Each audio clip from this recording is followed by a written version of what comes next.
Aussi dégoûtant que cela puisse paraître, se battre comme on le fait en MMA peut avoir des conséquences dévastatrices sur les pratiquants. Mais comme un plaisir coupable, c'est aussi ce qui nous fait kiffer. Pourquoi le MMA est aussi violent ? La réponse se trouve dans la multitude de techniques qui est autorisée. Avec des clés de talon, des étranglements et autres, il est clair que les combattants peuvent subir des trucs complètement terribles.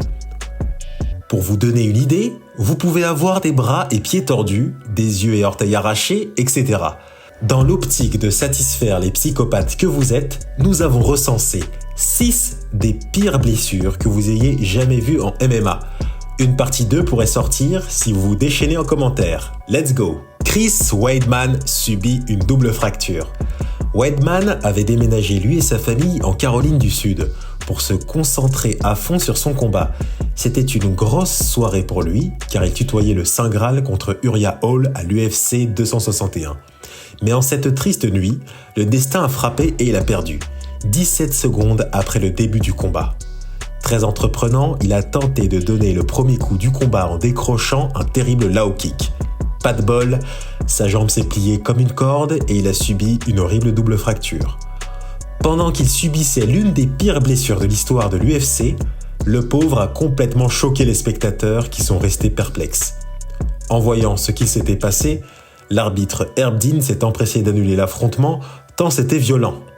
Pas de chance pour Weidman, il est ressorti de là avec une défaite et en prime les os du tibia et du péroné éclatés. Les images de sa jambe se balançant étaient tellement dégoûtantes qu'elles n'ont été diffusées que 2 fois lors de l'après-show. Le lendemain de cette boucherie, et après avoir remis son existence en question, il a révélé qu'il ne pourrait pas marcher sans béquille pendant 8 semaines.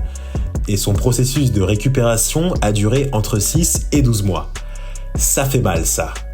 Je ne peux pas m'empêcher de lui tirer mon chapeau car il s'est mis de cette blessure rare en MMA et a continué sa carrière au plus grand des calmes.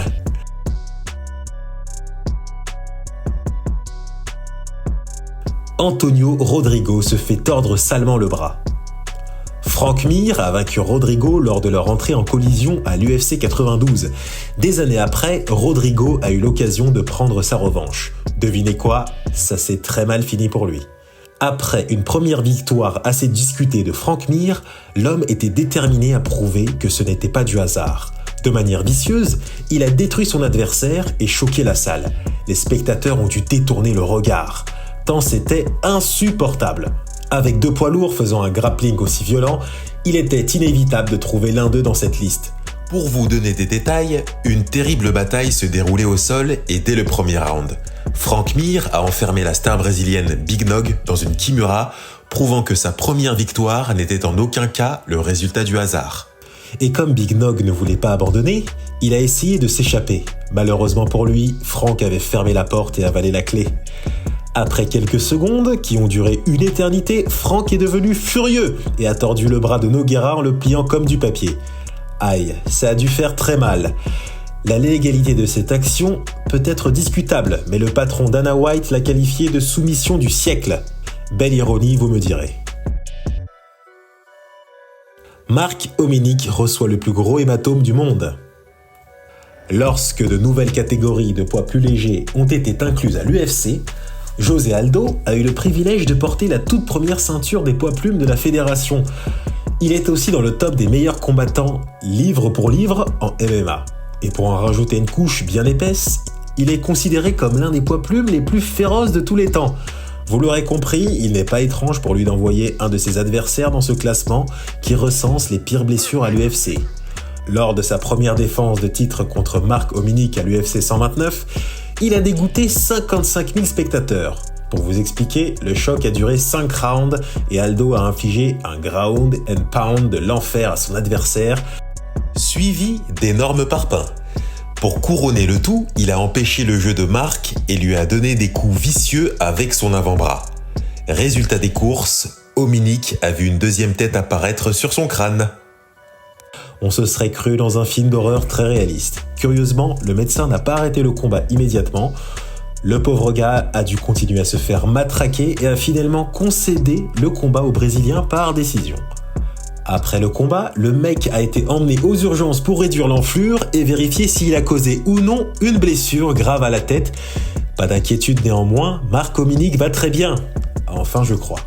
En tout cas, il a continué à compétir et a pris une retraite bien méritée. Actuellement, il se bat pour les droits des combattants, ce qui pourrait aider le combat de Francis Ngannou contre l'UFC.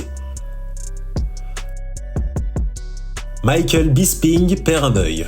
Je crois qu'aucun autre combattant de l'UFC n'a subi de blessure plus grave que ce mec. Il est la définition même d'un combattant qui ne lâche rien. Vous n'êtes pas prêt à écouter ce qui lui est arrivé. Michael Bisping est une légende de l'UFC, mais pas forcément pour les bonnes raisons. Il avait affronté l'ancien champion des poids lourds légers de l'UFC, Vitor Belfort, sur FX en 2013. Le combat aurait pu lui donner le ticket gagnant pour le titre. Il serait dans ce cas entré en collision avec le fameux Anderson Silva. Mais malheureusement pour lui, il a tragiquement perdu le combat par KO au deuxième round. Et pour en rajouter à sa peine, le coup de pied qui a frôlé son œil droit lui a causé des dommages irréversibles. Le résultat est à la fois triste et horrible car il a dû retirer complètement son globe oculaire. Bien que l'arbitre ait arrêté le combat à 1 minute 27 du deuxième tour, le coup dévastateur a atterri sur son œil. Ce n'est pas tout, car la série de patates qu'il a reçues a détaché sa rétine. Il a écourté sa carrière de MMA, c'était obligé. D'après Bisping lui-même, il souffrait de glaucome, de cataracte et d'une liste longue comme le bras de problèmes en lien avec ses yeux, ce qui justifie largement sa présence dans notre classement. Le guerrier a continué à se battre pour le plus grand plaisir des fans. Malgré le fait que les médecins lui aient conseillé de se retirer de la compétition, devinez quoi, il a combattu plus de 9 fois et a réussi à défendre son titre de poids moyen avant de laisser les gants en 2017. Ce n'est qu'à la suite de son affrontement avec Kevin Gastelum qu'il a compris que perdre un œil était suffisant. Ce qui s'est passé, c'est qu'il a reçu un gros coup à l'œil gauche qui l'a terrorisé. Normal, devenir aveugle, c'est pas rigolo. Après ce revers, Michael Bisping s'est reconverti en journaliste sportif, qui a d'ailleurs un grand succès. Si vous le voyez avec ses deux yeux, sachez que l'un d'eux est factice. Il l'avait d'ailleurs montré en vidéo. Jon Jones perd un orteil. Jon Jones est le plus jeune champion des mi-lourds de l'histoire de l'UFC et l'un des combattants MMA les plus intelligents de tous les temps.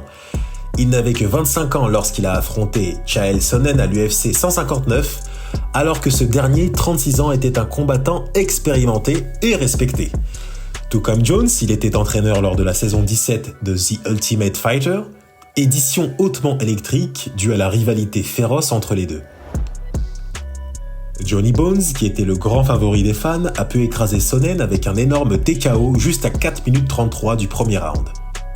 Après une série de coups de poing et de coups de l'espace, le jeune prodige a défendu pour la 5e fois consécutive son titre. Mais le prix à payer n'était pas des moindres, puisqu'il s'agissait d'un orteil, oui, je le répète, un orteil. Malgré qu'il ait subi l'une des pires blessures de l'histoire du MMA, Jones a explosé son adversaire avec un takedown dont ce dernier s'en rappellera.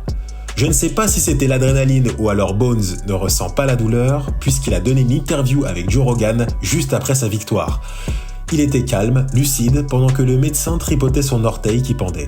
Très surpris, le journaliste a déclaré « Vous êtes un véritable champion pour n'avoir rien lâché, alors que vous aviez une des pires blessures que j'ai jamais vues. » Plus tard, Johnny a dû ressentir la douleur à l'extrême puisqu'il a annulé tout projet pendant plusieurs semaines. Rassurez-vous, notre bon vieux Jones a toujours ses 5 orteils au lieu de 4.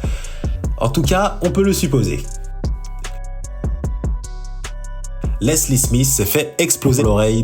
Finissons notre liste avec l'un des combats les plus sanglants en MMA. Pour cela, faisons un bond en arrière et intéressons-nous à l'UFC 180. Lors de ce choc des plus violents, Leslie Smith s'est fait exploser l'oreille alors qu'elle affrontait Jessica Eye. Les deux tigresses régnaient sur la catégorie des poids coqs et il fallait les départager. C'est ainsi qu'en novembre 2014, nous avons assisté à la naissance de l'une des pires blessures de l'histoire du MMA. Le combat a été raisonnablement spectaculaire dès le premier round car les deux combattantes s'envoyaient de gros parpaings. Jessica Eye avait un léger avantage car elle a envoyé plusieurs coups de poing qui ont mis à mal son adversaire. L'un d'eux a été plutôt dévastateur car il a causé une sale coupure à l'oreille de Smith.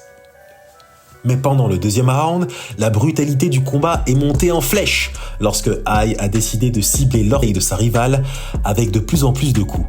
Devinez quoi ? elle a fait mouche avec une grosse patate sur l'oreille de chou-fleur de Smith qui était déjà blessé à cet endroit. Résultat des courses, son oreille de ne ressentir aucune sorte de douleur, comme elle l'a exprimé dans les termes suivants. Je n'ai vraiment rien ressenti. Je ne me souviens pas d'avoir eu mal du tout. C'est quand les médecins ont mis du gaz sur mon oreille que j'ai senti quelque chose, et je me souviens qu'à ce moment-là, ça m'a fait mal. Sinon, j'étais tellement en colère qu'ils aient arrêté le combat. Personnellement, je pense que l'adrénaline y est pour quelque chose. Il est impossible de ne rien ressentir après avoir subi de tels dommages. Voilà, c'est tout pour cette vidéo un peu trash. Si vous avez aimé, n'hésitez pas à liker et à lâcher un commentaire. Ciao!